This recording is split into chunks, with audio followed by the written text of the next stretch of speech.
Hello and welcome to episode 3 of the Ganja Geezer. Today's episode is going to follow up from episode 2 where we determined how to get a medical marijuana card. And today we're going to discuss choosing the right dispensary for you. To get right in it, step 1 would be shop around. That's what I did. When I came out of the doctor's office, mailed out my information, and had my provisional authorization to go get cannabis, I had no idea where to start. So the first thing I did, this is a little anecdote for you, is there was a place close to where I live. So I drove over there, walked in, filled out the paperwork, and the place was not very inviting. It was how do I describe this? It looked like a head shop. And that to me, for a dispensary, is a negative because I want to go there for medicine. I want it to be professional, at least to some extent. This place was, it had its paraphernalia. It had the bongs, the pipes, the vaporizers. Of course they're going to sell those things. But it also had black light type photos on the wall. They were playing Bob Marley of all things. I mean, how stereotypical is that? It just screamed head shop. And the co-owner, I found out, he was kind of a skeevy dude who I had zero trust in after talking to him for about 15 minutes. He seemed more interested in selling me paraphernalia than actually helping me as a first-time patient. So that gave me the lesson that I walked out of there. I bought some 20 milligram gummies is one thing I bought from him to start testing dosages, but that's all I did from that place, and decided never to go back there. Now, if anybody in the comments asks, well, where was the place? I'm not going to badmouth these places because your decisions and your reviews are very subjective. So I'm just using this as an anecdote to show that not all these places are made the same. Now, how do you find them?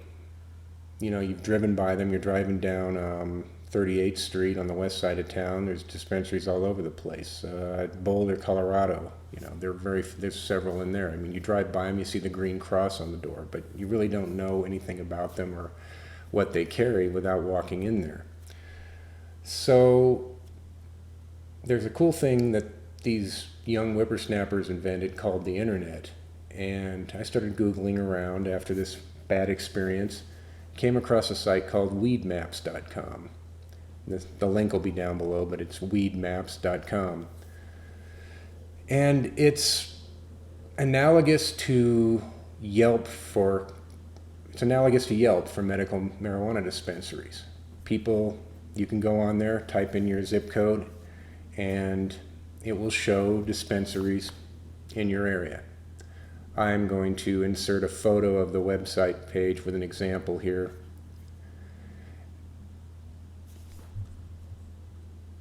So you can get an idea of what it's like. Well, here you have a typical website for search. Kind of looks like Yelp or whatever. If you type in something, you get a map with pins on it to tell you where these stores are located. Same thing for Weed Maps. I typed in Denver, zoomed in a little bit to get a little more detail. And it shows you little magnifying glasses with a cute little marijuana leaf in it. And you click on those and it'll bring up a bubble giving you basic information about each one of those dispensaries. Now, if you find one interesting, you can also just go through the list, which is at the bottom of the screen. That's the second graphic here. And that tells you the rating, what people that signed in and rated the dispensary. You can drill down like any other website and find out what people said about them. So this is a great resource for finding a dispensary that might be good for you. Now, one caveat here, of course, is that Weedmaps is a site that gets paid by advertising, and dispensaries will give them money to get premium placement, just like any other site like this. So you have the information on the websites, what they carry. Now, what else is important? You walk into a dispensary, how are the staff? I think that is the number one requirement for a dispensary for a new medical marijuana patient. Unless you are experienced or you know someone that's very experienced that can come in with you, you must rely on the staff to give you the information you need. Several of the dispensaries I went to, I checked out 6 before I signed up for membership. And several of them, it was like walking into Walmart. They weren't rude, they weren't impolite, but it was just, I'm going to do my job. I'm not going to offer any information. I'm not going to offer suggestions. I just want to sell you something so you can get out and the next person can come in. Also, access, how close is it to home? Of course, that's important as well.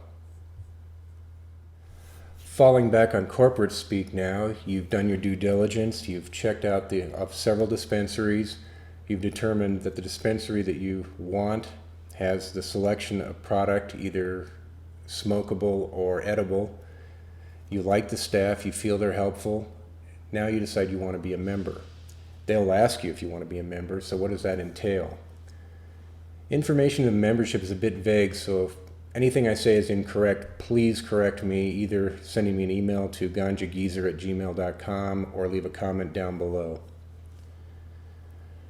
Why it's also membership is free. At all the 6 dispensaries, they didn't charge for membership, and I am assuming that it's competition and or government regulation that prevents them from charging a membership fee. So why do dispensaries want you to become a member? And I asked a couple of the dispensaries and got the same answer, but I could not really find a definitive answer on the web. The main reason is that you sign over your right to grow 6 plants. As a medical marijuana patient, you have a right to grow 6 plants, 3 immature and 3 mature in the state of Colorado. Now, if you sign up as a membership, you give them the right to grow those 6 plants for you, and it adds an additional 2 ounces to their inventory that they can keep on site at any time. Now, the benefits to the dispensary are obvious. What are the benefits to the patient? Now, the patient gets a 20 to 25% discount usually on the product. And they also have giveaways and buy one, get one free type deals for the memberships. And one interesting point here to note is that if you go to Weed Maps or you go to the websites of any of these dispensaries, the prices that they show are membership prices. I think that's a little deceptive, but that's the way it is at this time. And since you've signed over the right to your 6 plants, what does that mean for you? That means that if you want to grow your own marijuana and you decided to grow 6 plants yourself, you would be in violation of Colorado law and, of course, federal law. So, falling back on my evil corporate background again, what is the takeaway, talking point here is that if you want to grow your own, you can't be a member at a dispensary. Now I'm going to wrap it up now. Any questions you have that I haven't answered, please leave the comments or drop me an email again at ganjageezer@gmail.com. You might be asking, what dispensary did I choose? And I'm willing to mention that. I picked the Giving Tree located in the appropriately named Highlands area of Denver. The reasons were it was an incredibly friendly and helpful staff. The owner, Adam, went out of his way to make me feel comfortable and answer my questions. And they have an excellent selection of edible medicine. Well, that's it for now.